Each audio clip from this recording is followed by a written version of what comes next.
Yo guys, welcome back. Guys, we just broke the camera. Yo guys, welcome back. It's Mr. Vince, and today, welcome to the first ever video on Life in Min. Well, it's not really the first video, but it's actually the first video that I'm talking about a new update coming to Life in the Moon. So guys, if you do not know what Life in the Moon is, go ahead and play it in the description. You will know. So today I'm actually going to be telling you guys the brand new update that is coming this Friday, 1.0.1. So when is the update coming out? It's coming out on Friday, March 12th, and this update will be fixing so many issues. So I wanted to explain a few issues that were fixed in this update, and also by the time making this video, there are a few problems with the phone system, but it's not really that major. So let's go ahead and talk about them. So first things first. Yeah, the buttons are not working, but should be working in the near future. So, the first things first is a bug that is happening to the crawling system. So when a player crawls, previously when they moved or ran, they would be able to equip an item. This bug has now been patched, so that's good. That is a very good thing. So now you can no longer do that. So the second bug that was resolved was actually a bug that allowed players to equip items in vehicles. Well, technically, driver's seat. So if the player crawls and enters at the same time, then they would be able to equip items in their vehicles if they press the crawl button again. But this bug has now been patched, so that's good. So next, we are going to look forward to the most major bug that has been happening to the game. This bug, let's start with the Jeep. So the Jeep over here is glitchy in the official release. If you enter the Jeep in any seat, such as the passenger or the driver, the player's positions the Jeep to that corresponding location or position. So that was a bug, and now it's been fixed. Now currently the for sale is glitched, and I don't know why, but it looks kind of ugly. You may notice that the text is messed up, but it will be fixed during later testing. So let's go ahead and spawn the Baragini. You may notice that the Baragini is now different. No, it's not the same Baragini as you probably knew before. If you enter the Baragini, well, it says Jeep, but it's not. If you enter the Baragini, you may notice something a lot different that you may not probably know. The speed of it has been buffed, and that's not the only thing that was updated for the Baragini. You may also notice that the wheels, the front wheels, and the back wheels, respectively, no longer go upwards when driving forwards or backwards, depending on the direction on the driving. So, yeah, and also the turning speed is a lot more improved, so it feels a little smoother, and I think it's a lot better than it is before, and I'm so glad that I fixed it around. It just feels a little better. As you can see, it just feels a lot better. It no longer glitches up, and I'm so glad I fixed it.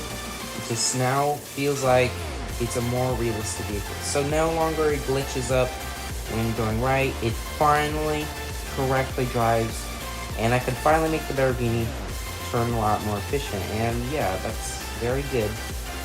But unfortunately, it's kind of messed up. But don't worry, it will be resolved soon. So next up we have is some changes that was made to this system. So what I'm actually going to do is drain all my breath. And in order to drain your breath, you're actually going to have to fall or jump, and you'll be able to reduce your breath. And as you can see, well, sometimes it works, but most of the time it's kind of messed up. But anyways, you may notice that I'm going to lose health. Now, for some odd reason, I'm actually not losing health. It's a bug, but it will be fixed in the next cutscene, so don't worry. Let me go ahead and just reduce my health. So just give me 1 second. Alright, I went ahead and reduced my health to 1, and you may notice that it heals a lot faster than before.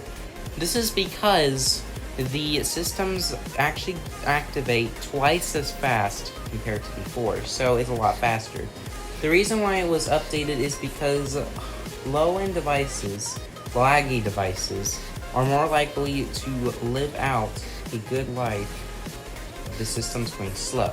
This means that it takes a little longer for the system to activate, but now it's been fixed, so you should no longer worry about, the system's glitching.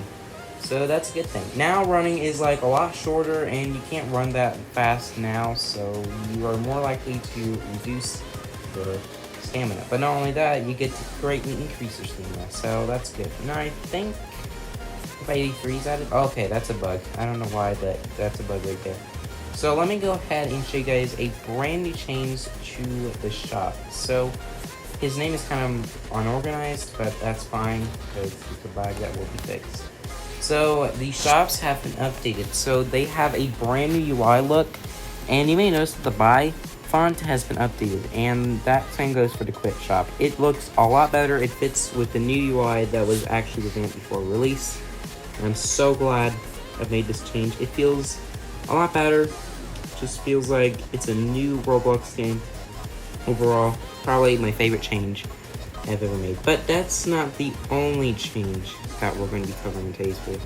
And I don't know why this is the case, but it looks kind of glitchy. So yeah, let's go ahead and show you guys the next change that was made in this update. And surprisingly enough, this is a pretty big change that players have been complaining about. And yeah, it's been fixed, but we're going to be talking about it anyway. Now, this is for controllers, so if you don't have a controller, you do not need to deal with this issue. So, before the update got released, which didn't at the moment, I'm making this video, controller players are not able to scroll through the update log, and that has been resolved, so you can now scroll through the update log, which I think is very good. Now, the reason why it was added is because it was kind of annoying for Xbox players to not be able to scroll through the updates, knowing what has been added and what's not. So I'm finally happy to add it for the Xbox players. So now you have a better chance of actually going ahead and checking it out. So next up we have is a brand new loading UI, and I'll explain it. Now, what I need to do is to, oof. And in order to oof, I gotta use some, commands. So let me go ahead and oof. 1 second, guys. Okay, just popped my head off, and you may notice that there's a brand new loading menu. And it is a little longer, but it still looks very cool, I'm not gonna lie. So now, I'm going to go ahead and drive over. And I think that's pretty much it. It looks like it's daytime, but apparently it's not. Yeah, you can barely see the galaxy up in the sky during nighttime, but it still looks pretty cool. It looks like old Life in the Moon. Yeah, that reminds me of it. Like, the original Life in the Moon, the shadows are, like, not there during nighttime. I mean, you can barely see it, but it's pretty much not there. So, I want to go ahead and view. I'm going to, buy myself a chicken. I'm going to buy 2 of them, so I can correctly demonstrate. So let me go ahead and run over, and let's go ahead and just give this a shot. So you can see I have the chicken, and what? How am I able to eat the chicken? Guys, I don't know how you can eat the chicken like that, but that's not supposed to happen. So to prove you guys that you can no longer equip items in the vehicle, I'm going to go ahead and enter, and it no longer works. I also fixed the bug where players were able to crawl inside of driver seats and passenger seats in laggy servers, and that has been fixed as well. So, yeah, that was not too much of a problem, but it was kind of weird for players to be able to crawl in vehicles, and that has been fixed. So, now I'm going to go ahead and show you one last change that I've made with this update, and this is actually a pretty good solution change that some people are pretty happy about. So, in the previous version, if a player punches and they crawl or enter, the punching continues. And in this update, it has been removed. And as you can see, it went back to my normal state after I punched. And yeah, so I can actually punch and it would just reset, as you can see. So yeah, I still have the punching cooldown to deal with, but it has been removed. So now you no longer have to deal with this annoying punch when you enter vehicles, for instance. Now, by the time making this video, you are still able to punch while, holding the phone. Now, this is logical because you can actually hold your phone and punch at the same time in real life. So this is still logical and it's possible. So it's not a bug, it's intentional. So it's not, a bug that should be resolved. It's actually intended for the game. So don't complain that this is a bug because it's clearly not. And I actually noticed a bug with the Lamborghini. I'm not sure this is just intended, but I feel like the Lamborghini is kind of messed up, but I don't think it is. Like, sometimes when I drive backwards, it feels kind of stuttery, but I don't think it's that necessary to fix. I think it's just like a technical bug, but yeah, sometimes when turning it's kind of weird, but don't know if it's due to its suspension or height. I'm thinking I should fix it, but it's alright, I guess. And I'm going to wrap it up for today's video. If you enjoy it, leave a like and subscribe, or else this Lamborghini will be under your bed tonight, ready to crawl under you and just sneak up into your shirt and use its wheels to destroy. So don't let that happen. And hit the bell icon so you never have to miss a video. And as always, my name is Mr. Vince. Have a great day, and I'll see you guys next time.